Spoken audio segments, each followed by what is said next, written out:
In late 2023, a courtroom decision sent shockwaves through the music industry. Brandon Blackstock, once seen as part of a country pop power couple, was ordered to pay $2.6 million to his ex-wife, Kelly Clarkson.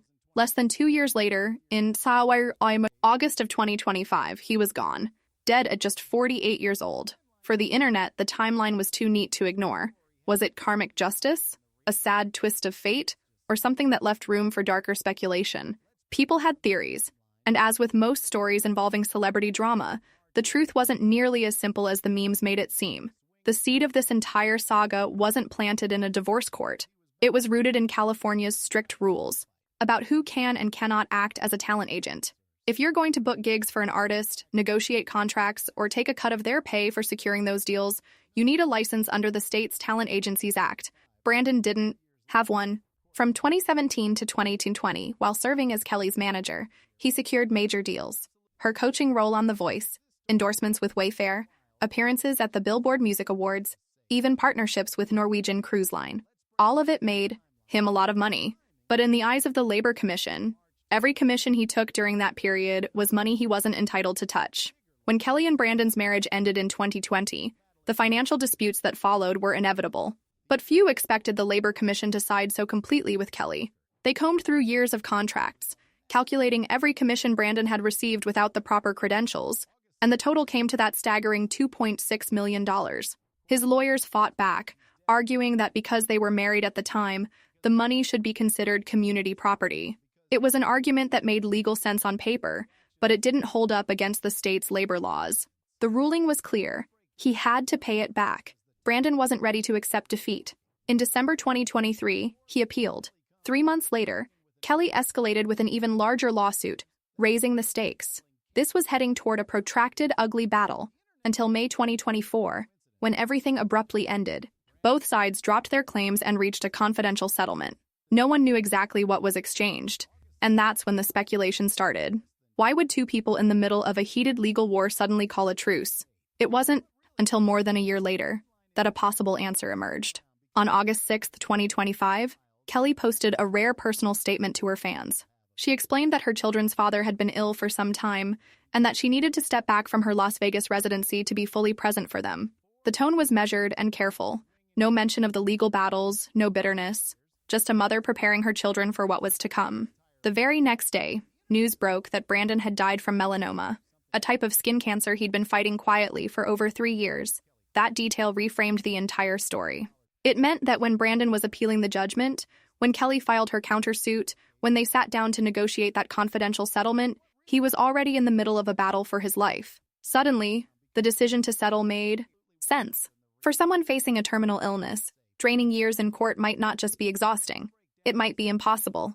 A settlement could have been a way to find peace, protect the children from drawn-out public fights, and close the chapter on their shared finances while there was still time. But the internet thrives on timing, not nuance.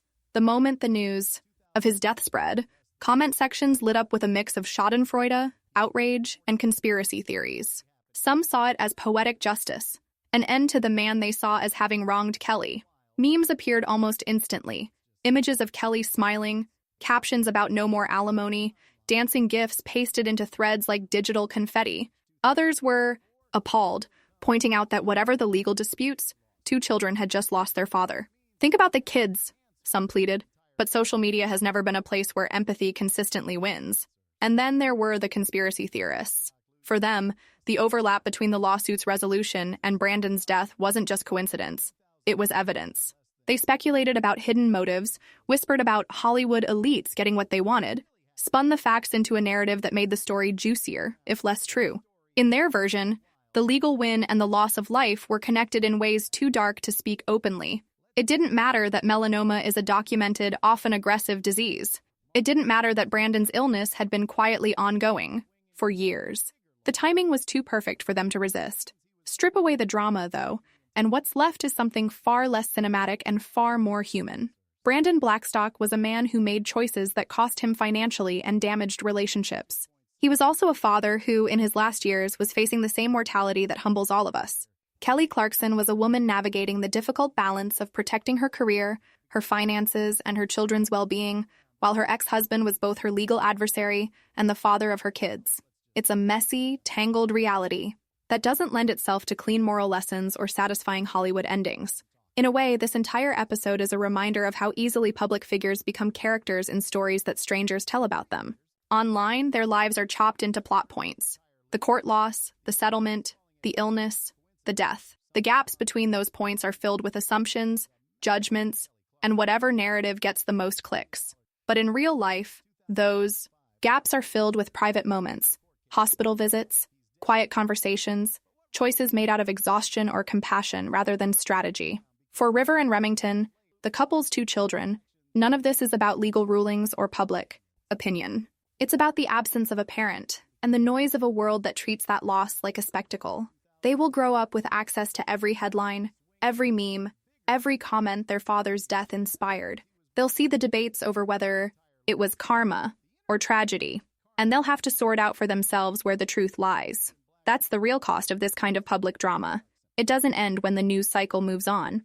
The question of whether the timing was suspicious will linger for some people forever, because it's easier to believe in a dramatic twist than to accept the randomness of life. But the reality is that the overlap of his illness, the lawsuit, and his passing might just be the kind of uncomfortable coincidence that happens more often than we want to admit. Sometimes life doesn't arrange itself into neat chapters. It throws unrelated events into the same frame, and we're left trying to make sense of the picture. When you strip away the online noise, what remains is a story about 2 people whose personal and professional lives became so entangled that even their separation couldn't fully untie them. It's about the way illness can quietly shape decisions that seem, on the surface, to be about money or pride. And it's about the human tendency to look at an incomplete timeline and decide we know the ending. The headlines will fade, the comment sections will quiet, and the theories will eventually lose their momentum. What will endure is the private reality that's far less sensational.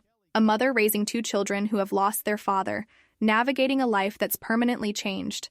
In the end, no meme, no rumor, and no viral post can capture that truth. And maybe that's the part of the story that deserves the most attention.